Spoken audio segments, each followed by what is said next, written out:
aí. Beleza? Opa. Desculpa a frase aí, mano. Na rua tem uma mega obra em frente ali, atrapalhando a saída, ninguém passa, ninguém sai, tive que dar uma mega volta. Praticamente peguei um táxi pra atravessar. Fazem época de eleição pra parecer que estão fazendo alguma coisa. Isso aqui é o quê? Ah, sim, isso aqui é meu tio que é candidato, pediu pra eu distribuir esses santinhos pra ele. Legal, né? Da parte dele pedir ajuda pra eu distribuir isso aqui. Não sabia que você tinha político na família, não. Não, mas não tenho, meu tio é veterinário. Os que prometem e não fazem nada. A segunda opção, provavelmente. Rua.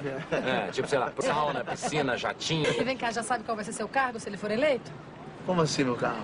Sempre rola uma mamata pra parente. Não, política não. Acontece um monte de profissão. É, imagina. Não, eu quero saber quem é quem, conhecer todo mundo. Olha, eu acho difícil isso, que a pessoa parece tão rápido que você não consegue nem ver a feição dela. Você não sabe se é gordo, magro, alto. Você vai ouvindo o nome e vendo gente, ouvindo o nome e vendo Dá gente. nem pra saber se a pessoa tem dente. Ai, peraí. Saco. Tem guardanapo? Não, usa aqui a filipeta do meu tio, que é maravilhosa, que absorve bem. Cara, sabe o que eu acho?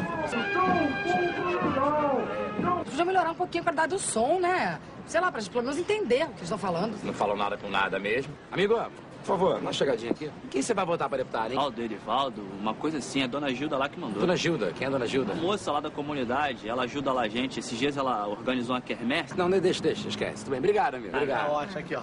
Normal, né? Aquela lenga-lenga.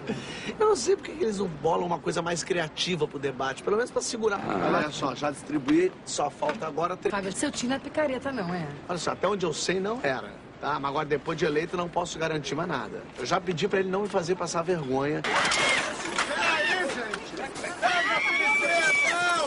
Segura aqui! Segura, olha aí! Segura aqui, meu tio, vai, segura aqui, gente! Tô segurando. Não, assim, pelo amor de Deus, não pode ser assim! Para de regar! Para, meu Deus! Olha aí!